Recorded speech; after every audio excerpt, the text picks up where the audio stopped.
Okay, we are in Pueblo, Colorado, at the site of the original Pueblo, and this is Dianne Archuleta, who's the director for the museum here. And Dianne, your position exactly is titled what? The director of El Pueblo History Museum. Okay, and you've been here for a decade? I have been both volunteering and working here since 2015, but officially I became an employee of History Colorado in 2017. Okay, super. And I became director in 2021. Keeper of the flame. Yes. Well, hopefully it doesn't burn down. Let's hope not. No. So the excavation behind us here is the effort to find the original foundations of the Pueblo. And who was the gentleman that was really the focus on getting this going? The gentleman who was originally definitely searching for this site was, why did my name, his name just totally Bill Buckles. Bill Buckles. And the site is named after him in this area right here, this evocation area. So he was a local Pueblo archaeologist that worked up at the University of Southern Colorado at the time. Now it's called CSU Pueblo, Colorado State University Pueblo. And he believed that this downtown area had, underneath it all was the original El Pueblo trading post that was open in 1842. So how did he get permission to start digging? He started working with the city in the 1980s, I believe. Started working with the city to try to get to give him permission to start excavating some of these areas. The site we're standing on right now was the Ferris Hotel, which is one of its last structures that were sitting on top of what we know as what was El Pueblo History Museum, or the El Pueblo Trading Post. Sorry. Okay. So we have some diagrams from Mr. Buckley and others that hopefully show as best we can what was here and the process for the evolution of the community. Because, you know, there's very few places that can actually go and say, this is where we started. You know, Rome, no, you can't do that. London, no, you can't do that. New York, kind of. But there's very few communities where you can actually point to, this is where we began. Correct.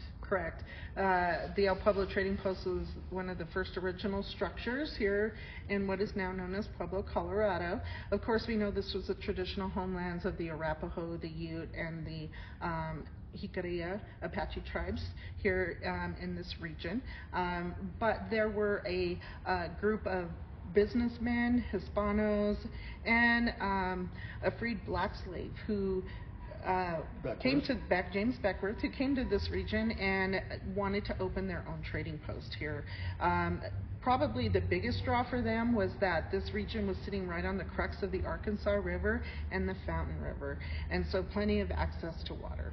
Yeah, and so this side of the river was U.S. territory. That side of the river was Mexican territory. That is correct. That we were the international boundary between the United States and Mexico at the time, right here in Pueblo. And so some of those traders, I was surprised as I read Janet LeCompte's book to find a fair number of them were well educated and literate and good businessmen. I mean, you know, these were sometimes mountain men and the early trappers are characterized as being, you know, wildos and, you know, ignorant. Mm-hmm. They weren't. They were businessmen. That is correct. They kept books, and I've seen some of their books. You know, full-blown art. You know, full-blown accounting mechanisms they had in place, ordering stuff from all over the world and bringing it here. So talk to me for a moment, if you would, about the reconstructed fort back here. What kind of events and activities do you do there? So this, where we were, El Pueblo was originally on Prairie Avenue here in Pueblo, Colorado, the El Pueblo History Museum. And after Mr. Buckles' discovery and the work that was being done here in 2001, the state decided that they were going to move the El Pueblo History Museum to this location, right on the site. And so as part of that project, the city of Pueblo donated the evocation area that's out here, and we call that our placita, to the state so that we could build a replica adobe trading post similar to the one of the Mexican architecture that was used to build the original El Pueblo trading post.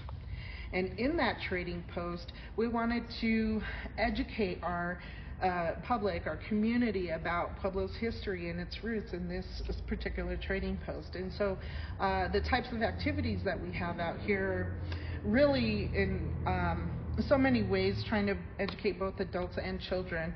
Our biggest draw is our elementary schools, junior high, and high schools.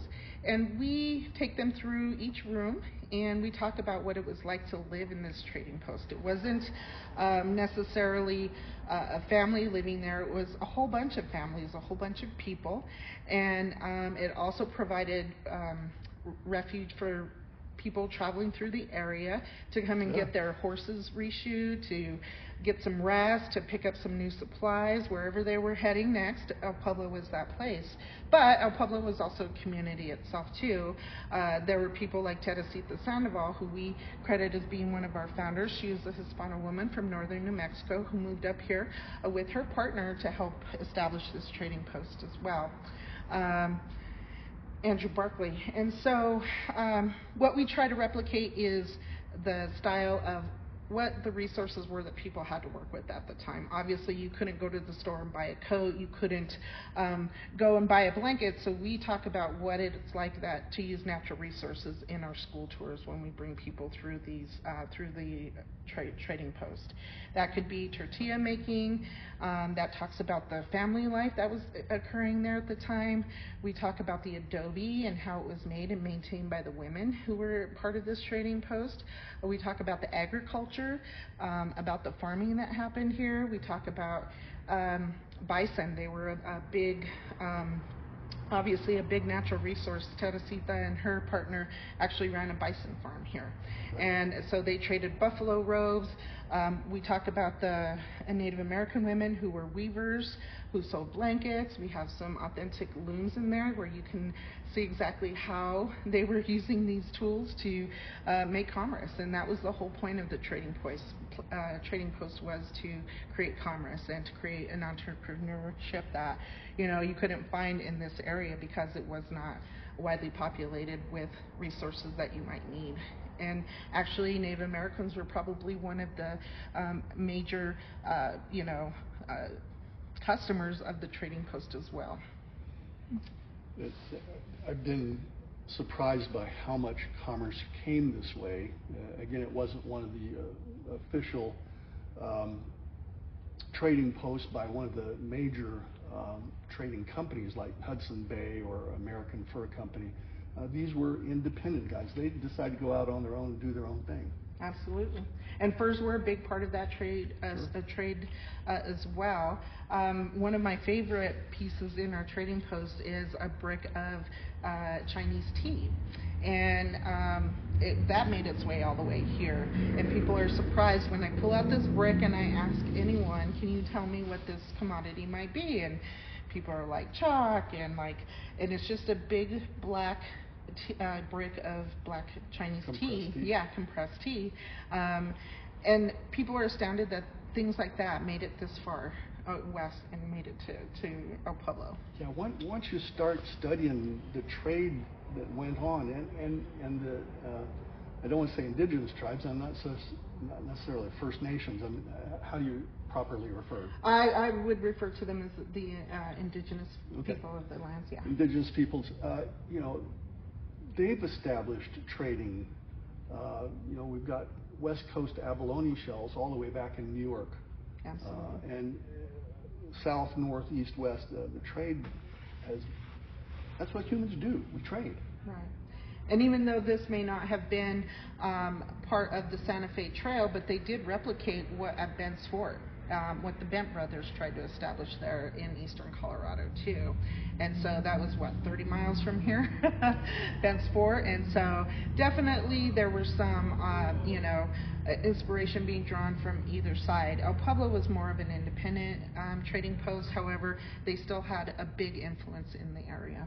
But not so much military. No. People call it fort, but that's kind of a misnomer. They didn't have cannons like Bent's Fort did, and they didn't have no big bastions to... They had bastions, but it was more of, for safety reasons, to keep an eye out, because at that time, Native Americans, indigenous people were being, were losing access to resources and to food. And so things became, tense between a lot of different people, and that's one of the reasons why the trading post itself ended, was because of those tensions between Native Americans, indigenous people, and the people here at the post. But southwest is the Sangre de Cristo with the pass over to Taos. Correct. And Santa Fe, and there were a number of the trading posts that were established on the South Platte going north out of here. I find it interesting that in 1845, as Colonel Kearney at that time, Stephen Watts Kearney, is returning from the South Pass expedition, he almost lands here. Mm-hmm. He cuts off a few miles north and hits the Arkansas River a few miles east of here. And I've never found an explanation for why he didn't actually come here, because his guides knew it was here. I'm wondering if they steered him away from here, or if he decided not to come here. Do you have any insights on it? I do not, but it is possible. As I said, this really wasn't, a government-sanctioned trading post at the time, and so it was a group of people that came together to start an establishment, and, while, there weren't any military involvement, there were definitely things that may not have been approved by the government, and a lot of the time too, even if there was a crime committed at the El Pueblo trading post, they didn't have jails or anything. They didn't, capital punishment wasn't a thing. Their punishment was to make them leave the trading post. So yeah, that's hard to say how some people wound up here and some did not. It's very interesting though. Now, I am going to mention one thing about the Mormon Battalion. So the 3 detachments of sick and family people that were sent here, and well people too. Of course, they wind up half a mile further southeast of here. But when the activity and the tension exploded over in Taos, in Santa Fe, I'm not going to call it the Taos Rebellion, I don't think that's accurate, but anyway, when that occurred, one guy escaped from Turley's mill, and he made his way across the pass here to Pueblo and spread the word. And of course, even though it was an official military post in that sense, the Mormon Battalion is 150, 175 armed men strong, and from what Lecomte says, pretty much all of the outlying communities converged here for possible protection. Any background information? I really wish I could, but I don't have any other than what's contained within Lecomte's interpretation of it. It's complicated because there weren't a lot of other people. It's always about perspective, right? Of when how these are being told, and so. Absolutely. We have actually a lady that we're friends with who has people on both sides of the story. When the Mormon Battalion got to Tucson, she had her Hispano ancestors on her, I think it was maternal side, who were there. Oh, wow. And they recorded, here they come, And then she had an ancestor who was in the Mormon Battalion. And, here we are. And they had us load our guns, but we're not supposed to fight, so we don't know. Well, and things cooled off, and everybody was cool, and that was kind of fun. I always find it interesting, though, the convergence of all these different cultures that came together. And life at the time was definitely not anywhere near of the comforts that we have today, but it did last for until 1854 for 12 years. And so, you know, there was a lot of things that people that came and went through here, I'm sure, and we just want to celebrate all of that 12 years of what this meant to us establishing what is now Pueblo. Pueblo was 4 different towns up until the 1870s, and then we merged into one whole town, one whole city. So Pueblo was even considered at one point to be the capital of Colorado because of the CFNI and because of the number of jobs that Pueblo had down here. Well, thank you for your time. You're welcome. Thank you for your information. Absolutely. We will be happy to share this with people and okay. send them to Pueblo, because this is a great place, and if you're it's here, important. Yeah, and if you're here during the summer, we do trading post tours throughout the day with attendance, with admission to the museum, and you can take a tour. We also have adult tours throughout the summer as well. Now, we're going to be up at Fort Lupton next week, playing with them for their living history event. We don't book it, but we actually dress up and play. So we do living history here too during the Chile and Frijole Festival. We had up to 30 volunteers last September who dressed as Hispano, as Mormon, as when in September do you do that? It's the 3rd weekend in September. 3rd weekend, okay. And the Oregon-California Trail Association conference will be here in early September. Yeah, that's where we were able to kind of work it out to where we could host it here because it starts Friday afternoon, the whole entire Chile and Frijole Festival, and it ends on Sunday evening. But Saturday and Sunday are Saturday is usually our big living history day, and then we also you know, have risha making in the placita, and adobe making, and we have women in the kitchen, in the cocina, making tortillas, and then you can play Farkle, you can play all these different games that, you know, our living history volunteers have been here. We have a couple of ladies who've been here since like 1988 and 1985 who've been longtime volunteers and stuff. God bless the volunteers. Yes, we could not do what we do without our amazing volunteers, and a lot of them are former educators, and so they understand the importance of making sure that we're carrying this history on to the next generation. So they're amazing and incredible people, and we have an entire wardrobe of period attire that we have one volunteer who oversees. You cannot give a tour in that placita without being in period attire. If you're under her watch, she will not. So it's incredible, and I do have some other photos and stuff I could show you when you're done out here if you'd like to see them. Okay. I'd love to. All right. Thank you so much. You're welcome, Kevin. Thank you.